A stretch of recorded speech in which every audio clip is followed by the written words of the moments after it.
I've put together the following storyboard to give you an idea of the sort of things that I plan to show during my new lecture, The Quest for Beauty. The lecture will be in the form of photos, animations and movie clips. My idea is to give a quick overview of the first images and structures created by humans from 90,000 to 12,000 years ago.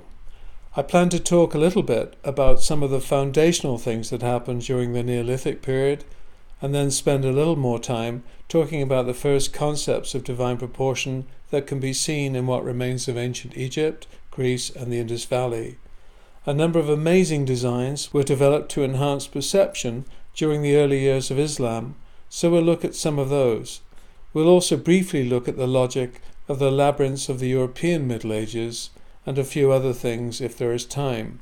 My main goal is to show how humans have strived to enhance the human experience through design and architecture in the past, and that today, using new technologies, we can accomplish a lot more in the future.